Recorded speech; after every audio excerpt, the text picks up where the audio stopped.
안녕하세요, 팔로입니다. 2025년 정말 포켓몬 개조 버전과 팬게임을 사랑하는 사람으로서 하루하루를 행복하게 보낸 것 같습니다. 퀄리티가 미친듯이 오르면서도 신박하고 창의적인 아이디어의 게임들이 정말 쏟아졌던 한 해였는데요. 오늘은 2025년에 공개된 작품들 중 가장 돋보였던 게임들 10개를 여러분들께 소개해드리겠습니다. 2025년에 완성된 게임들만 기준으로 포함시켰으니 그 점 참고해주시고, 대부분 한글 패치가 없는 게임이기 때문에 혹시 스토리가 궁금하신 버전이 있으시다면 댓글로 알려주세요. 호응이 많은 버전 기준으로 스토리 영상을 기획해보겠습니다. 그럼 바로 시작합니다.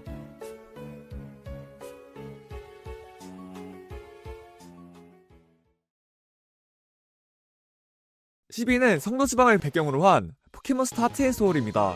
그런데 이제 3세대를 곁들인 GBA 그래픽으로 즐기는 성도지방인데요. 사실 성도지방을 3세대에서 구현한 게임들은 생각보다 많이 있습니다. 저도 처음엔 흔한 컨셉인 줄 알았다가 생각보다 커뮤니티 반응이 괜찮아서 관심을 가지게 됐었는데요. 이 게임이 호응을 얻은 이유는 다음과 같습니다. 먼저 이 게임은 GBA판 하골소실이라고 불러도 될 만큼 관동성도 스토리라인의 구현도가 높습니다. 하지만 그것뿐이면 그냥 하골소실을 하러 가시겠죠? 그래서 이 게임은 여러분들이 커스터마이징 할 수 있는 영역이 굉장히 넓습니다. 레벨캡, 학습장치, 물리특수분리, 노력치, 랜더마이저, 너즐록 모드 등등 온오프 할 수 있는 기능이 다 담지도 못할 정도로 많아요. 그리고 이 게임이 고평가받은 또 하나의 이유는 개조 버전인데도 오히려 좀 본가에 가까운 느낌이 있다는 건데요. 일단 요즘 개조 버전들 마냥 난이도가 기괴하지 않고 평범한 수준입니다. 거기에 포켓몬 종류도 1에서 3세대까지만 넣어서 난잡하지 않아요. 물론 이게 마이너스로 느껴지시는 분들도 계실 거예요. 근데 그런 분들도 걱정하지 않으셔도 되는 게, 이 게임은 완전히 오픈소스로 풀려있어서 추가 개조판이 나올 확률이 높습니다. 성도지방 배경에 레디컬레드 같은 작품이 추후 나올 가능성이 있는 베이스롬의 성질을 띠기도 하는 거죠. 아무튼 이런 여러 요소들을 통틀어 올해 10위권에 들어갈 만한 버전이라 생각이 드네요. 2025년 포켓몬 팬게임에 익숙하지 않던 한국 커뮤니티를 아주 휩쓸고 지나간 게임이 있죠. 여러분 모두 잘 아실 포켓몬스터 어나더레드입니다. 아마 이 게임이 마음속 1위인 분들도 엄청나게 많으실 거라는 생각이 드는데요. 저도 한국에서 나온 게임을 이런 탑10 영상에 넣게 되는 날이 오니 감격스럽네요. RPG XP 에센셜즈 엔진에 풍부한 플러그인들을 적용하여 기술적 혁신을 실제로 우리 눈앞으로 가져온과 동시에 1세대부터 9세대까지의 다양한 포켓몬들을 활용한 다채로운 엔트리는 고난이도 기준 마치 실전 배틀을 하는 기분이 들게 해서 더욱 우리 한국 사람들의 입맛에 맞지 않았나 생각이 듭니다. 개발자님도 정말 열정이 넘치셔서 관동 1회차, 성도 2회차에 더해 배틀타워와 PWT와 같은 엔딩어 콘텐츠까지 풍부하게 준비해주신 덕에 한동안 정말 많은 사람들이 즐거운 시간을 보냈던 것 같습니다. 이렇게 한국 커뮤니티에 엄청난 영향을 미친 어나더레드, 아직 안 해보신 분들이 계시다면 꼭 한 번쯤은 트라이 보시길 추천드립니다.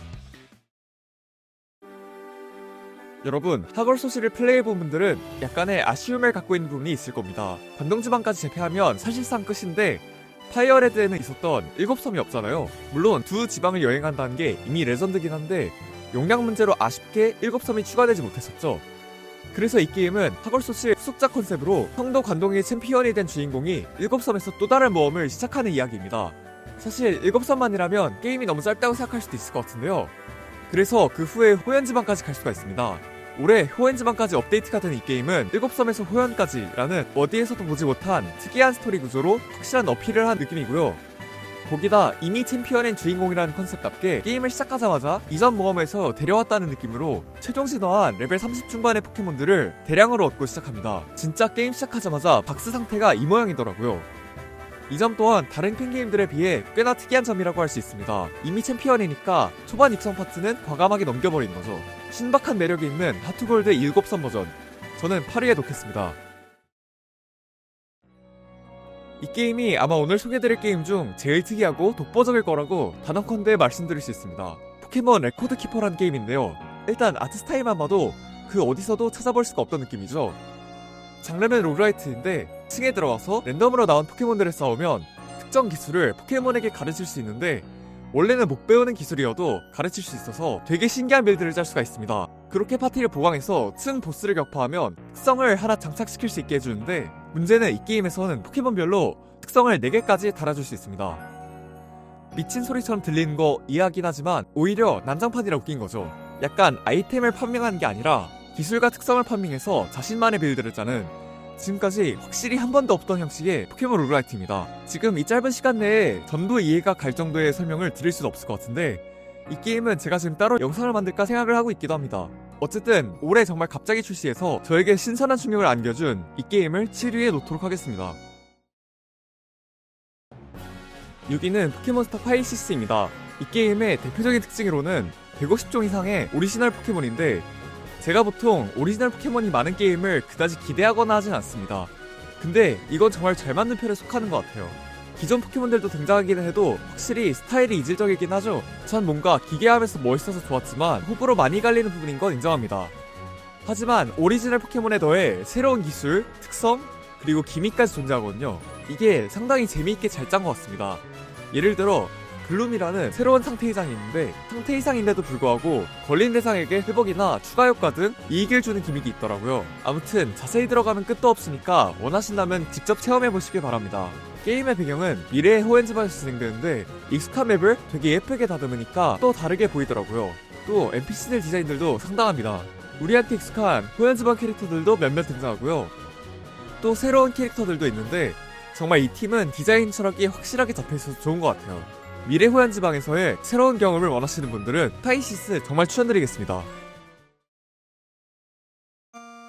자, 5위는 포켓몬이 아닙니다. 정확히는 포켓몬인데 포켓몬이 아니에요. 바로 슈퍼 마리오몬인데요. 해외 380만 유튜버 알파라드라는 분이 계십니다. 이분이 직접 팀을 모아서 3년간 심혈을 기울여 만든 프로젝트가 바로 포켓몬인데, 맵과 포켓몬과 NPC들이 전부 마리오에서 나온 슈퍼 마리오몬인 거죠. 뻐끔플라워, 킬러, 엉금엉금 등등 여러분들이 이름까지 할지는 모르겠지만 확실히 친숙한 녀석들을 실제로 잡아서 배틀시킬 수 있습니다. 그리고 일단 게임 퀄리티를 보면 이런 말하기 좀 그런데 질입니다, 진짜. 맵도 아예 마리오 스타일로 완전히 새로 만들었고, 스토리도 마리오 NPC들로 재치있고 재밌게 구성했습니다. 이 게임도 어떻게 보면 포켓몬 아닌 게 나오니까 오리지널 포켓몬 나오는 버전이긴 한데, 그게 부담스러우신 분들도 재밌게 할 수 있지 않을까 싶고, 또 오리지널 포켓몬 좋아하시는 분들은 이 캐릭터가 무슨 특성일까, 어떤 스탯일까 알아보는 맛도 좀 있을 것 같아요. 솔직히 만듦새만 보면 1등 줘도 괜찮을지도 모르겠습니다. 근데 일단 포켓몬은 아닌지라 5위에 두긴 했는데, 이거 마리오 거르고 진짜 재밌게 할 수 있는 미친 게임이니까 연말에 한번 해보시면 어떨까 싶네요. 여러분, 혹시 이런 의문을 가진 적이 있으신가요? 왜 포켓몬 개조 버전은 대부분 3세대 GBA 기반이지? NDS 4세대 개조 버전은 왜 별로 없을까? 이것에 대해 드릴 수 있는 해답은 3세대가 워낙 해외에 영향을 미친 부분이 많아서 그쪽에 대한 분석과 연구가 많이 진행되었고, 그에 반해 4세대는 상대적으로 그게 어렵고 연구된 게 많이 적기 때문이라고 말씀드릴 수밖에 없었는데요. 이 사실이 바뀌기 시작하고 있습니다. 4세대 하트골드에 대한 연구가 많이 진행되어 나타난 하트골드 엔진을 기반으로 기존 버전들이 차차 공개되고 있거든요. 4위로 소개드릴 개조 버전은 이 하트골드 엔진을 최전선에서 활용하여 현 시점 가장 기술력이 높은 NDS 개조 버전 완성작 가비지 골드 디럭스입니다. 해외 너즐록 룰 중에 가장 쓰레기 같은 포켓몬들만 쓸 수 있는 트래시록이라는 게 있거든요. 이걸 게임으로 적용한 게 이 작품의 컨셉입니다. 1에서 9세대를 통틀어 엄선한 420종의 개쓰레기 포켓몬들만 가지고 성도지방을 여행하는 게임인데요. 사실 그냥 성도지방이 아닙니다. 3D 맵 개조 툴로 정교하게 작업한 새로운 맵들과 거기서 일어나는 새로운 이벤트들 때문에 익숙하면서 다른 게임처럼 느껴져요. 그리고 원래는 너즐록을 위해 만들어진 게임이긴 한데, 그냥 평범하게 진행해도 재밌게 즐기실 수 있습니다. 제작자님이 직접 설계한 새로운 AI가 적용된 트레이너들을 상대하는 즐거운 경험을 하게 될 거예요. 이렇게 잘 맞는 게임에서 쓰레기 포켓몬만 써야 하는 게 마음에 안 드실 수 있습니다. 사실 이게 예고편으로 보일 정도로 기대되는 이 제작자분의 신작이 준비 중이거든요. 나중에 그 내용도 따로 다뤄보기로 하고 이쯤에서 넘어가도록 할게요.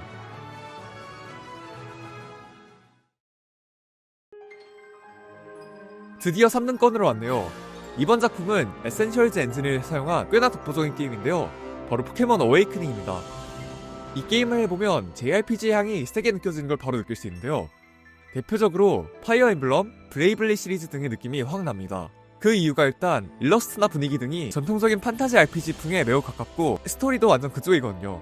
대충 대연자의 제자인 주인공이 이 세 개의 보물들을 악인들의 손에서 지켜내는 그런 내용인데, 두 가지 분기 스토리도 있고 솔직히 아주 신선한 스토리까지는 아니어도 판타지 세계관과 포켓몬을 결합시키려는 의도가 잘 전달됐어요. 그리고 이 게임의 매우 중요한 특징 중 하나는 바로 직업, 즉 클래스 시스템인데요.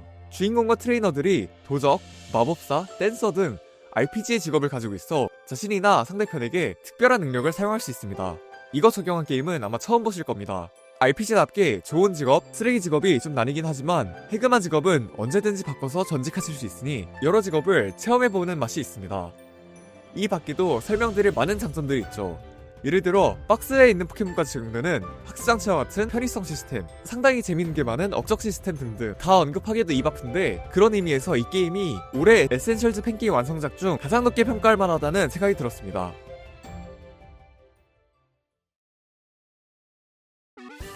여러분, 제가 이전에 한번 소개드렸던 에메랄드 시글레스 기억하시나요? 3세대인데 독특한 2세대 스타일 그래픽으로 많은 호평을 받았었죠. 시글레스 제작자님의 신작이 진짜 번개처럼 빠르게 나왔습니다. 그것도 완전 새로운 오리지널 지방과 스토리로요. 바로 포켓몬스터 라자루스인데요. 이번에도 그래픽은 정말 말도 안 되게 이쁩니다. 오히려 전작보다 발전했어요. 그리스를 모티브로 한 일리오스 지방이라는 곳을 새롭게 만들었는데 다양한 섬, 도시, 그리고 유적들로 맵의 공간을 다채롭고 적절하게 구성해서 정말 그리스로 포켓몬이 나왔다면 이런 느낌이었을까 느끼게 해주더라고요. 그럼 그래픽 말곤 볼 게 없나? 그것도 전혀 아닙니다. 1세대와 9세대 사이에서 400마리 정도의 다양한 포켓몬이 등장하고 이번에는 무려 메가지나를 할 수 있는데 기존 메가지나만 나오는 게 아니라 Z의 신규 메가지나까지 포함시켜서 나왔습니다. 사실 요즘 메가지나도 수많은 게임에서 구현되다 보니 조금은 식상할 뻔했지만 2세대 도트로 Z의 메가지나까지 볼 수 있는 건 진짜 좋은 요소인 것 같아요. 이번 2025년에 사람들이 가장 기대했던 개조 버전들 중 하나가 아니었나 싶습니다. 대망의 1등이네요. 사실 이 게임이 올해 1위인 것에 대해 이견을 가지는 사람들이 별로 없습니다. 데모 시절부터 포켓몬 플러스 세계수의 미궁 플러스 메이드 인 어비스의 컨셉으로 많은 주목을 받았던 포켓몬 오디세이는 정말 기대한 만큼의 퀄리티로 모두를 놀라게 했는데요. 이 게임은 주인공이 악의 조직과 싸우거나 하는 흔한 스토리가 아닙니다. 오직 모험을 하며 세계관을 알아가는 과정뿐인데요. 조금만 설명드리자면 여러분은 거대한 세계수 밑에 생긴 방대한 미궁을 탐험하는 모험단이 되어 8개의 계층을 돌파해 나가면서 미궁의 비밀을 알아가게 됩니다. 스토리 관련해서는 정말 스포하고 싶지 않아서 말을 아끼겠지만 여러 다른 요소들에 대해 말씀드리자면 이 게임이 그냥 미궁만 탐사하는 게임이냐고 물어보시면 전혀 그렇지 않습니다. 미궁 밖에도 여러 섬으로 이루어진 세계가 존재해서 여러분이 배를 타고 탐사하는 구조로 되어 있는데 그래서 모험이 가능한 맵 자체가 엄청나게 방대합니다. 또 그 세계를 바탕으로 짜여진 메인 스토리에 더해 사이드 퀘스트도 약 40가지가 존재해서 할 게 엄청 많아요. 또한 이 게임은 세계수의 미궁이라는 게임을 모티브로 한 다양한 오리지널 리전품이 존재하는데 이게 또 판타지풍이 강해서 세계관과 잘 어울립니다. 세계수의 미궁을 모르면 어색할 수도 있지 않나요? 라고 물어보실 수도 있지만 솔직히 알면 반가운 정도이고 몰라도 충분히 즐길 수 있어요. 이 게임은 현존하는 완성된 포켓몬 개조 버전들 중에서 순위를 매기라고 하면 저는 무조건 3위 내로 넣겠습니다. 이렇게 세계관, 스토리, 게임성 모두 잘 챙긴 개조 버전은 오랜만에 나온 것 같아요. 심지어 지금 2탄도 개발 중이라는데 너무 기대되고 행복해서 돌아버릴 것만 같습니다.